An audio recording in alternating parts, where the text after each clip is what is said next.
Hello everyone and welcome to another episode, this time in the world of 50 Shades. Of course not 50 Shades these days because the car is now a uniform colour and has been for some time. Only the roof needs doing on this car and it's a little job.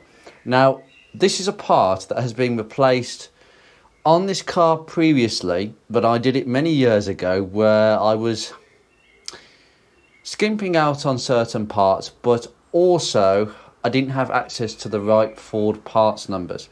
And because of that, this particular sensor, the gearbox sensor on the 4F27E 4-speed automatic on a Focus Mark 1, and also a Focus Mark 2 if you have this gearbox fitted, you will find that this sensor, and I believe that it will fit both types of car, if it's fitted with this gearbox, it will have this sensor. I cannot speak for later cars, but for guaranteed for Mark 1s, this is the correct sensor for the car.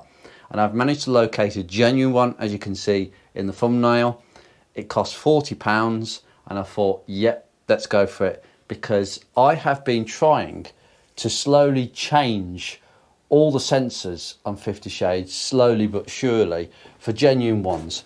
And I've almost completed the full collection. Naturally, Mr. Ink down there has also had some genuine ones of much importance, like your crank position sensor, your cam position sensor, your power steering switch, a MAF sensor. The throttle position sensor, as some of you are aware, is reused. I've just put the old one back on when I put the intake manifold back on that car. The gearbox sensor has not been changed in this car. Now, I've got the same gearbox in two cars, and I have this one sensor. Now, I don't really want to be paying twice. Not really. Now, you would logically think that I would apply this sensor to the car that is most used, and therefore most likely to have the sensor fail. So this has to go on Mr. Ink, surely. No. Mr. Ink is going to have the aftermarket sensor that I fitted to replace the original on this. Can't find the original on this car for some reason. I've put it in my spares somewhere, but I can't find it. But this is the parts number. If I believe that's the correct parts number. 882780, I believe that is. Anyway, no, it's on the back side, that's why. 4882780, made in Mexico, just like most of the sensors on these.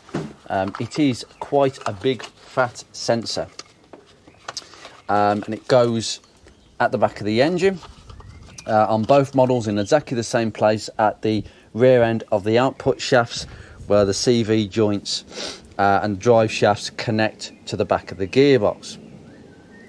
Now this is quite a huge sensor. Now I have previously changed on Mr. Ink the sensor at the top here. That is the input gearbox sensor. That is not the same as this. It is similar. It's a Hall effect sensor. This could be a cam or crank position sensor for I care. It does exactly the same thing. This clever thing also, and this is the reason why I think genuine ones are a must and why I should never have put an aftermarket one on this. The clever thing with this sensor is it converts this signal versus a toothed ring that would be on the back of the output shafts at the back of the gearbox, and that will trigger a signal, and that signal is converted digitally by the sensor, and then it's transferred to the ECU via some bus lines. Now, to be honest, that's quite a complicated process, and I think for this reason you should always buy genuine, particularly with gearbox speed sensors. Now, unlike on the manual gearbox, this is very easy to change. The manual gearboxes, as you've probably seen, extracting that pin is very laboursome on the manual gearbox models, but it can be done. I don't know why, but this is just a simple 10mm bolt and an O-ring that you've got to fight against and twist it out on. Simple. It's not quite as simple because the plugs never want to come off because of the heat and contraction. The plug is married to the sensor, so we have to kind of get the wiring with the sensor out the way and fling it to a position just around the coil pack here where we can separate the two basically. And that's as far as I go with this. So 50 Shades will be getting the last genuine sensor that it needs. Every other sensor has been changed for genuine ones. I'm really, really fortunate for this to be the case, and it has to go on the best car. Mr. Ink will have a genuine one, obviously, that's going to soldier on. I'm going to try and locate the genuine one. It's in my spares for sure, that came off this car. And the aftermarket one, you'll be interested to know what make of sensor did I put on this car. Well, it's only done about probably less than 10,000 miles since I fitted it. That's probably why it's still working. But it's a CI ignition sensor. Now, CI ignition are well known for aftermarket sensors, and I've never had a problem with them, to be honest. So that particular sensor is going to go in the glove compartment of that car. I am not going to change the genuine sensor on that because it's 20 years old. I'm just going to have this aftermarket one in the glove compartment of that car, and if I have a fault on a journey and I read a certain code which will come up to depict that this sensor has failed, that's going to be changed. But I can tell you something now. These speed sensors on the 4F27E are not prone to failure as much as the manual gearbox models. I don't know why.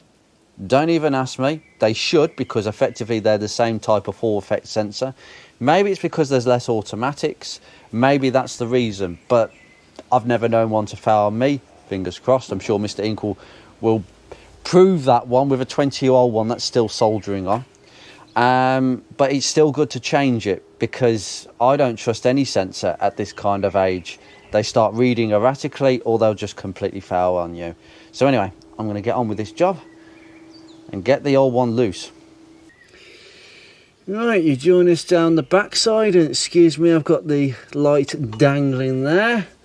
Now we have the sensor with this wire that goes down here, and it's threaded in here. Now we're going to have to loosen this. You might have to bend this tab in a second to loosen this wire, because there's no way that these plugs come off the sensor.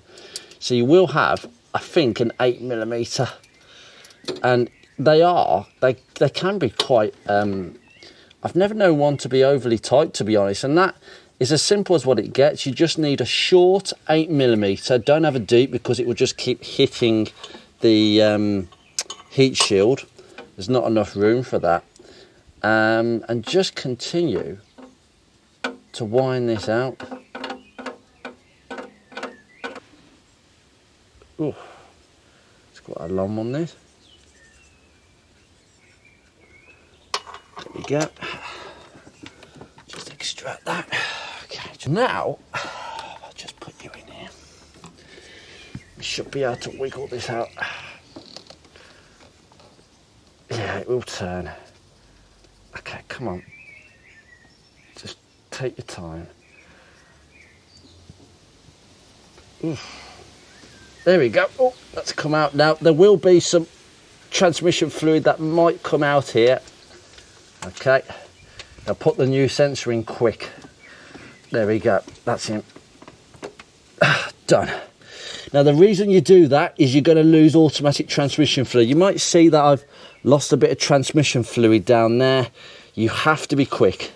Now I'm just going to drop that sensor there for a second. I've just got to do some mopping up, because I didn't realise it was going to blimmin' drip out that much. You will obviously have to check the transmission fluid level, because you're going to have lost a little bit of fluid. I've got some actually in my spares that I'm just going to dribble in a little bit, but you have to be quick. You have to get the old sensor out and the new sensor in. And now our next task is to take, to actually clean up this wiring a little bit. Let's see if we can separate the two. Yeah, what a mess I've made under there. Look at the mess. That was only like 15 seconds. The transmission wheel, it will just leak out. Excuse me. Oh, blimey neck. Why don't the leak everywhere? Oh, God. Okie dokie. Right, once you've cleaned up down here suitably, I've had to move the car backwards, just pushed it back in neutral. Don't start the car, because it won't start. It won't start very well, I'll put it that way. not ideal. Right, after doing a bit of clearing up, so what I've done, I've got this dangler, I've just given this a bit of a clean. What I've done is I've released this from this grommet here, this wire, and I've just pulled it out of this wiring stay on the gearbox, and I've just bring it up. Okay. Now don't strain the wire, whatever you do at this stage. I'm just going to keep that held. Now, you can see the problem here. Now, I've just cleaned around these wires, so you can. You've got a blue and white and a blue and brown. Do not break them wires because I'll know about it. It is something that I feel that should be cut off on a lot of Mark 1s. If you see a Mark 1 for braking, I would probably want to cut off somewhat of this wiring, because I've got a feeling that in the future these plugs and wires are just going to break forever. So that is a bit of a problem that I'll find on Mark 1s for onwards and upwards, I would say.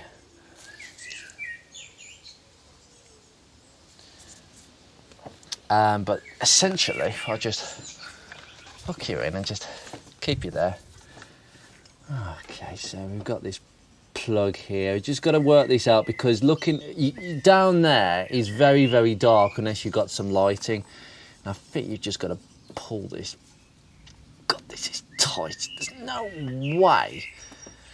I've taken this off. Hey, there we go. It's just gone. That would have been impossible down there. In fact, you'd have probably been pulling on the wires, and that's where you risk breaking this. So take it off complete. Just put the plug there. Just hang you there. Yeah, this is the sensor. I'm pretty sure it's a CI sensor. Well, it's definitely not a Ford one, but it's going to go in my spares. It's got some oversprayed paint. Oh yes, my silver painting days, but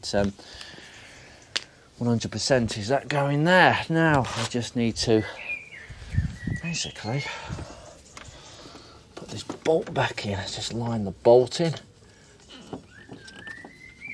You might have to twist the sensor around just to get the bolting by first thread. Thank you very much, wiring, for just jumping down.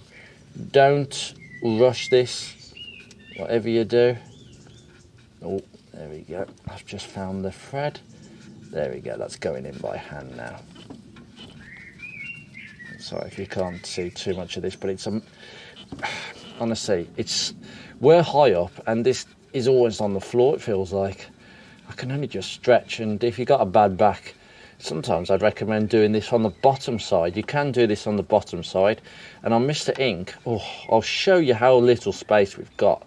I think you're kind of aware about that if you're not. And then we're going to pop this wiring back into its little grommet. There we go, just in there. And then we'll put the plug, fighting with my own torch here. And the torch wants to actually hog the limelight. It's pretty typical. We just make sure that we're the wrong way round, Andrew. There we go. And oh my goodness, that was good. That clicked so easily. The aftermarket one, I always find that these aftermarket ones generally are a bit too tight. So that's possibly what the problem was. But I remember the original being tight. I really do. Now, just get your 8mm and just nip it up. No need to go absolutely mad with this. Okay, remember that. Oh, it's gone hard. There we go. Done. We are done. That is one sensor fitted, and there you go. Bye-bye. You've got what you wanted, guys, if you wanted to learn how to fix that. No, I'll just go into a bit more detail than that. But there you go. Just a matter of curiosity, and yeah. So what I'm going to do is I'm just going to put a tiny bit of transmission fluid in, but an absolute tiny amount. I will probably get this to temperature because this engine needs to be run and started. And that is how you change the sensor in one of these, the speed sensor for a 4F27E. Honestly, that would take you minutes, but you have to just don't bother fighting with that wiring loom. Okay, don't bother fighting with it. Take the sensor off with the wiring loom, unclip it from that cable stay, bring it up, and then you can see what you're doing at the back of the engine. If you've got, obviously, if you're a professional mechanic, obviously you could just do it from underneath. That's just much more simpler and saves my back. Yeah, but anyway, after a bit of a mess, there you go. It's lovely to see this car. Well, it's one of those things that I won't be seeing her too. As I say, I won't be seeing her too much this year. There will be work going on, but I won't be driving her at all.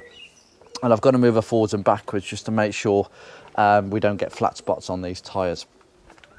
I'll tell you something.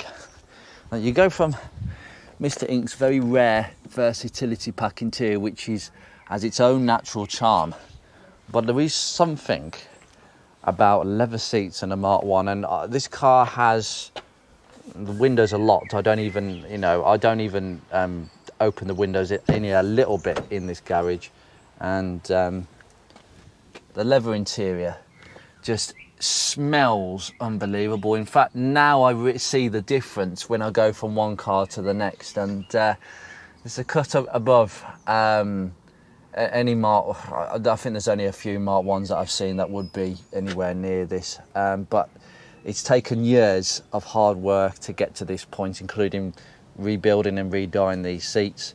That was not an easy fate, and I'm just going to point out some of my original stitching. We had some stitching come off here. Anyway, I mustn't get distracted. I've learnt all sorts of skills, including some stitching. It's not concourse though, as much as people might laugh when I say that. It's not concourse.